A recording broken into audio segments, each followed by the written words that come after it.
Hey guys, and welcome back. Today we're going to be learning about volumes of cones instead of cylinders. We're going to focus on cones today. So our learning target is still going to be to calculate the volume of 3D objects, but with circular edges. Same type of success criteria as yesterday. We're going to derive the formula of a cone, so we're going to see where it came from, and then we're going to actually use that formula to calculate the volume of a cone. So let's take a look at our main idea here. It says the volume of a cone is the number of unit cubes. Again, we're talking about how many cubes we can fit inside of this shape. Again, with circular edges, we need to figure out how many cubes can fill this cone. The formula for the volume of a cone is 1/3 the product of the area of the base and the height of the cone. So if you look at this formula that we were given, it kind of looks like the formula of the cylinder that we were given yesterday. Okay, the formula for the cylinder, I'm just going to write that alongside here. Okay, the volume for the cylinder that we learned was V is equal to area of the base times the height. So really the only difference is that little 1/3 that they're sticking in there, which when we replace that capital B with the area of the base, which is a circle, pi r squared times h, they're going to give us the same type of formula when we plug that pi r squared in for the capital B here as well, because the cone does have a circular base. So what this illustration is showing is if I were to fill this cone with water, and then I were to put that liquid inside of this cylinder, the amount of liquid would only fill up 1/3 of the way to the top of that cylinder. If you wanted to give this a try, the cylinder and the cone just have the same dimensions. So if you notice, the height of this cylinder matches the height, the height of the cone matches the height of the cylinder. So if the dimensions are the same, like the radius as well, okay, so from here to here, this radius will also match this radius, then 1/3 of the volume of a cylinder will be that of a cone. So that's just a way that you can try to remember both formulas, that really the cone and the cylinder are very much the same, but the cone is 1/3 that of a cylinder. So let's actually put these formulas into practice. This first example is just like the first example from yesterday. So I'm going to write the volume formula that we just learned, V equals 1/3, and I'm going to plug in the area of the base, which is pi r squared times h. So I'm just going to repeat this formula 3 times in the 3 different cones. I'm going to label them like yesterday. This will be the first cone, this will be the second cone, and this will be the third one, and we're just going to figure out what their order is from least to greatest. Because if you notice from yesterday, the shape that you see could mislead you to think that one has more volume than the other. Like, I'm kind of thinking this guy, this number 2, might have the most volume, but I'm not sure, because it's really tall, but the base is really small, whereas the third one has kind of a larger base, but it's the shortest one. So we need to calculate what the volumes are for each of these. So volume of the first one, I've got 1/3 pi r, which is 2 centimeters squared, times the height, which is 7. And when I simplify this number, since it's in terms of pi, which makes that easiest to order from least to greatest, I'm going to first multiply these two numbers together, and then I'm going to multiply it by 1/3. But I do want to keep it as a fraction because we don't want to have to round decimals when it's in terms of pi. This is supposed to be the most precise way of writing it. So 2 times 2 is 4, times 7 is 28. So really we have volume is equal to 1/3 pi times 28, which if you combine the 28 and the 1/3, really the 28 is like the numerator and the 1/3, the 3, is like the denominator. So I can rewrite this as 28/3 pi. Now, if you're not sure like what that would be as a number so that you can order it from least to greatest, I would just make a note off to the side. 23/3 is the same as, I'm just going to type 28 divided by 3, and that gives me 9.3 repeating. So you could write it 28/3 pi, or you can also give the approximate 9.3 pi. Okay, I would actually rather you get in the habit of writing things like this, because that's how you're going to see things in high school a lot more, because it's more precise. Whenever you don't round, it's a lot more precise. So now I'm going to do the same thing for the other 2 cones. So for this one, I've got volume is equal to 1/3 pi, radius is 1.5 squared times the height of 10. So now I'm going to simplify that 1.5 squared times that by 10, and I'm getting 22.5.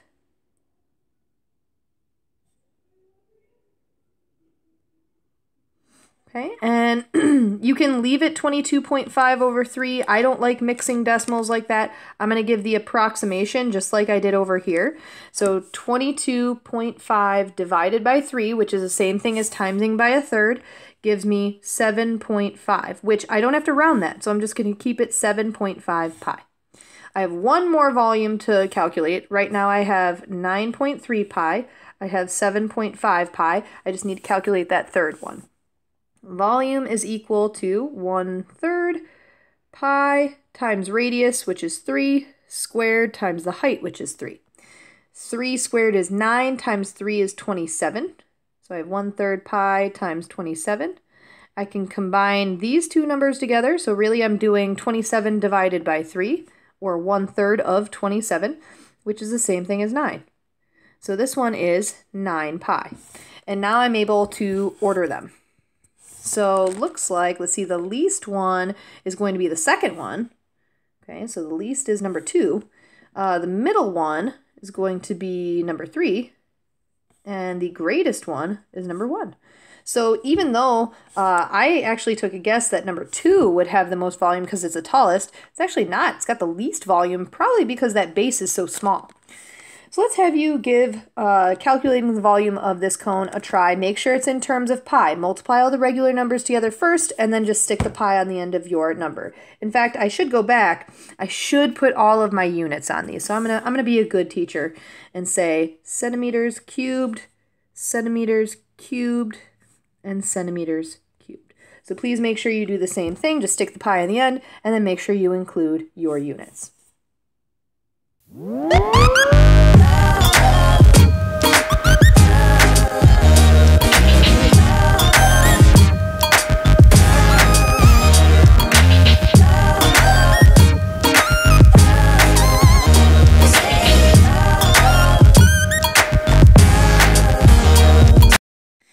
Alright, so in the second example, it says you're making some bug repellent candles for an outdoor barbecue. What is the volume of the wax needed for one of the candles? Use 3.14 for pi. So this is the same thing that we did in the first example. We're just not leaving it in terms of pi. We're actually going to multiply the pi into the numbers using 3.14. So volume is equal to 1/3 pi times radius here, which is 5 squared times 6. So all I'm really going to do is type everything into my calculator just as is. I do want you to do the exponent first, okay? Do not start typing in 1/3 times pi times 5 and then hit squared, because then you'd be squaring all of those numbers when you only want to square 5. So please type the 5 squared into your calculator first, and then you can type all of the other numbers in whatever order you want. So 5 squared is 25. Times 6, and then instead of typing in times 1/3, I'm just going to type divided by 3, because that's the same thing, and then we need to multiply that by 3.14. So I'm getting volume is equal to 157, and then I need to include my units, which is inches cubed.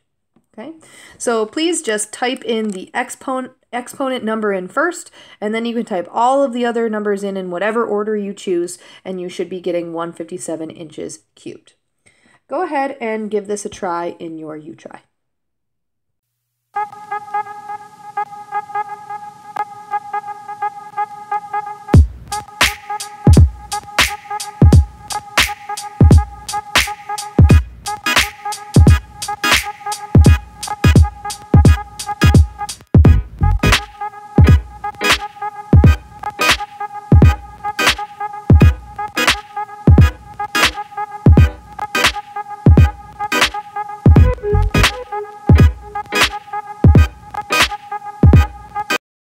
Alright, so this third example is just going to be like yesterday's inside-out example. We're going to be given a volume and we need to figure out a radius. We're given a volume and a height and we need to figure out a radius. So it says a shaved ice vendor wants a new cone to hold about 150 centimeters cubed of shaved ice when filled to the brim. They're telling you they want that as a volume. If you ever have to fill something, they're indicating a volume, even if they don't say volume. To the nearest tenth, we need to keep that in mind, so tenth of a decimal, what should the radius of the cone be? So we just need to use our formula, 1/3 pi r squared times h, and fill in what we know. That 150 goes in for the v in volume, and then we have a height of 9 going in for h. So we have 150 is equal to 1/3 pi r squared times 9. So now what I would do first, since we're going to be rounding to the nearest tenth, is to simplify all of the regular numbers first, so the 1/3, the pi, and the 9, get those together first, and then start to solve. So we have 150 is equal to, I'm going to type in, well, I mean, I really don't have to type anything in. If I were to do 9 times 1/3, or divided by 3, that's 3. So I'm doing 3 times 3.14, and that gets me 9.42 r squared. So if we remember our order of operations, please excuse my dear Aunt Sally, when we solve, we go the opposite way. So we need to get rid of the multiplication and division first before we get to the exponents. So we need to divide first by this 9.42. Okay, so I'm typing in my calculator, 150 divided by 9.42. And I'm getting 15.924. I'm rounding that right now. It's 9235669 is equal to r squared. The only reason I'm rounding is because it is a decimal that goes on for a while, but if I go out a few decimal places, it won't skew my answer so much. So now I just need to get rid of that squared on the r, so square root. And I'm just going to leave that big decimal in my calculator and square root that number to be exact. So now I have that my radius is equal to 3.9904, and there are more numbers after that, but I'm going to change that because we need to round it. It says round to the nearest tenth. Now by rounding the nearest tenth here, if we look at this, I'd be rounding to that number, so I need to look directly to the right of it. So that 9, since it's above 5, we'll round that 9 to a 10, which makes this actually turn into the radius of 4, because it'd be 4.0, because the 9 rounded the other 9 up to a 10. So my radius is 4 centimeters. Please do not put centimeters cubed. Radiuses, or radii, are not volumes. Volumes are counting how many cubes fill a space. A radius is just a distance from the center of the circle to the edge of the circle. So when you're talking about a radius or a height, just put centimeters. Do not put cubed. Go ahead and give this a try in your third U try.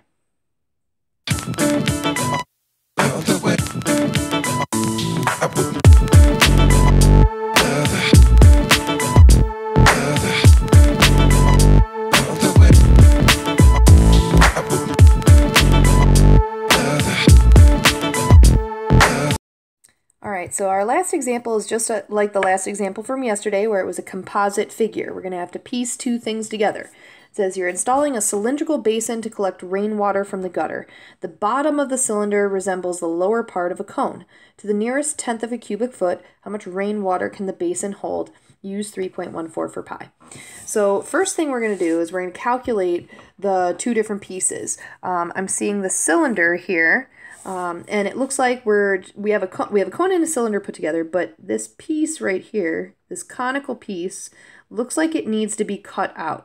Like we only need the bottom part in this picture. So we're going to have to calculate two different cones, subtract the volume of one cone from the other, and then add the volume of the cylinder on top of that. So I'm going to label what my volumes are. I have the small cone, I have the large cone, and I have the cylinder. Those are the three shapes that I'm seeing. Now I'm going to calculate their volumes. So the small cone looks like I have a height of 1.25, and the radius, it's going to be the same as this. Okay, that radius is going to be the same as this radius, because it's still a part of the cylinder, and the cylinder has two bases that are congruent. So I have volume is equal to 1/3 pi times radius of 1 squared times a height of 1.5. So now I'm going to simplify that out a little bit. Okay, so I'm typing, well, 1 squared is 1. So I'm doing 1 times 1.5 divided by 3. 1 times 1.5 divided by 3 for that 1/3. And then times by pi, so 3.14, gives me volume of 1.57, and that was feet cubed. As for the large cone, looks like the radius is going to be 2, and the height is going to be 3, because that's 1.5 plus another 1.5. So I have volume is equal to 1/3 pi times radius of 2 squared times 3. Okay, well, 2 squared is 4, so 4 times 3, but then divided by 3 again for that 1/3, times by 3.14 for pi. That gives me a volume of 12.56 feet cubed. And then I need to calculate the volume of my cylinder. Now remember, the volume of a cylinder is exactly the same as a cone, just without that 1/3. So we have pi times radius, which is 1, squared, times a height. Again, we have two 1.5s there, so that totals 3. So now I'm just calculating 3 times 1, because 1 squared is 1. So 3 times 1, which is 3, and then times 3.14. That gives me 9.42 feet cubed. So now we can actually put these numbers together. So I need to subtract the small cone from the large cone, and then I need to add the cylinder. So I'm going to put that off to the side. I'm going to do the large cone, so LC for large cone minus the small cone plus the cylinder. That's going to be my composite. So my large cone was 12.52. I need to take away the little cone that sits on top of it. That was 1.57. And then I need to add 9.42.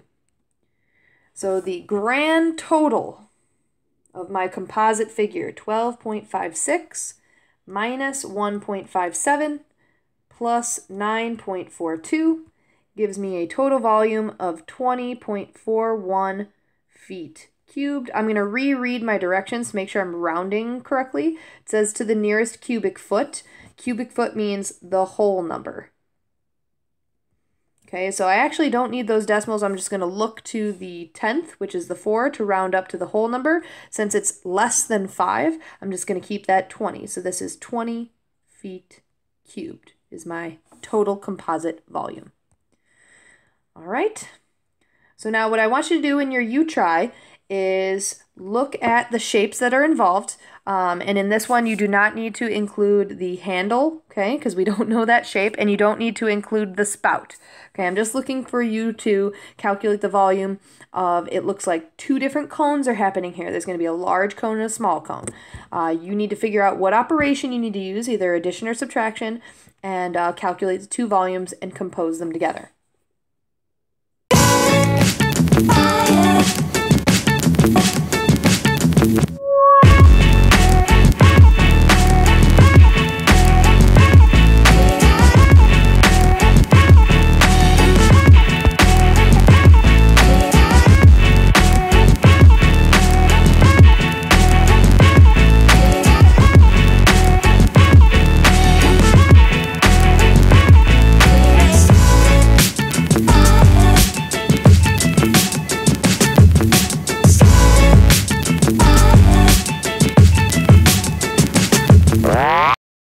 Alright, well that's it for today. Today we calculated the volume of 3D objects with circular edges, specifically cones.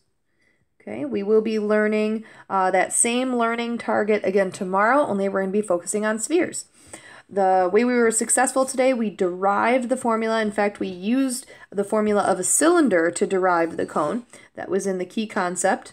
And then we calculated the volume of a cone from examples 1 through example 4. All right, you're good to go. Go ahead and ask me for your practice, complete it, and let me know if you have any questions.